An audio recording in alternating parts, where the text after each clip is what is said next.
Now, this is the thing. I want to keep talking shit about TMZ because they did do us a solid. When my father died, my father was found dead in the side of the road in a vehicle. My mother's vehicle at that. Papa was a Rolling Stone. He wasn't home. He just wasn't. I thought it was after I was born because he had the #1 song in the country called Everybody Plays a Fool back in the 70s. Oh, now, come on. And in 76, when I was born, it was still a big deal. In 78, he went to Africa.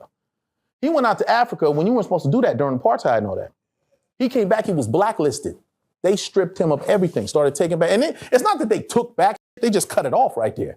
Now back then, the brothers didn't know how to do finances and how to have accountants and put some aside for a later day. He was just spending, everything was leased.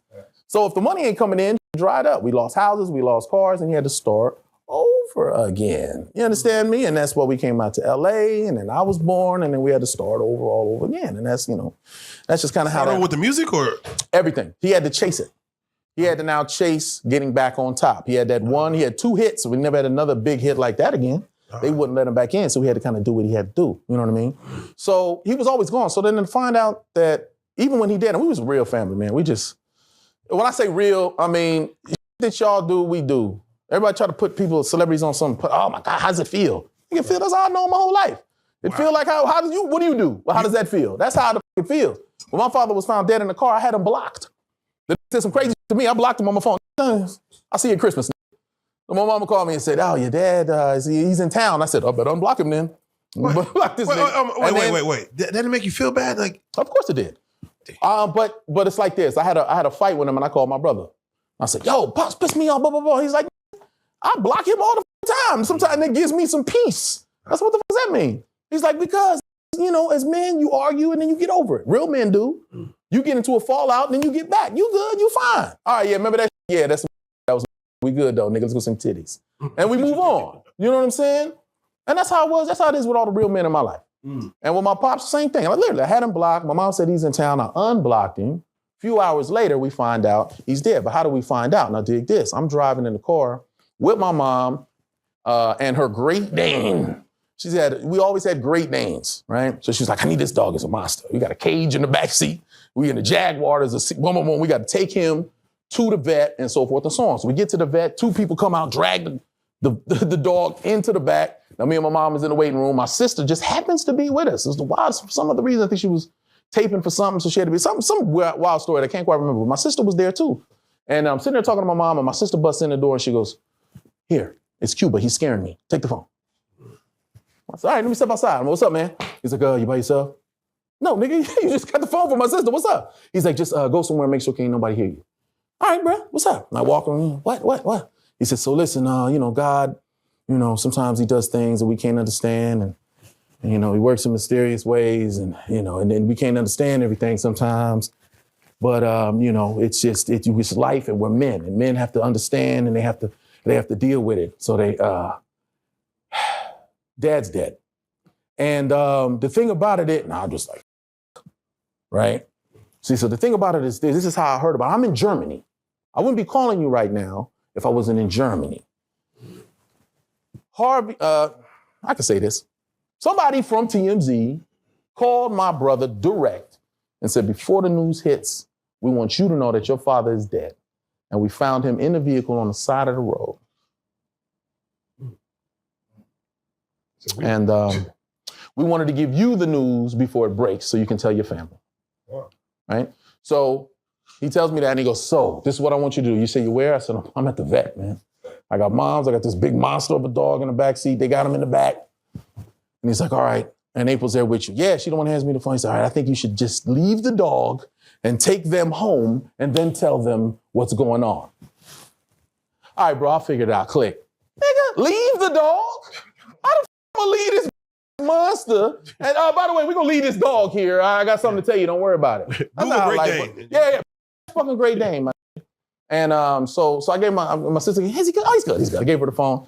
I said, Mom, I just gotta act. Thank God I'm an actor. And I gotta just chuck it up. Mom just talking this and that, but the dog comes out. Yeah, we gotta put him in the car. They get him in the car, put him, boom, boom. I'm driving now, it's 30 minutes to get back to the house.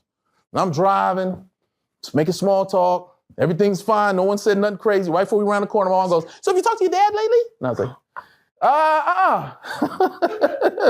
know what I'm saying? And we get in the house, and I remember we walk up the steps, we go through the back, we go through the kitchen, through the whatever, boom, boom, boom. She opens the door, and it's an event to maneuver this animal. And she lets him go and closes the door. And when it closed, it was like, in my mind, it was like, and scene.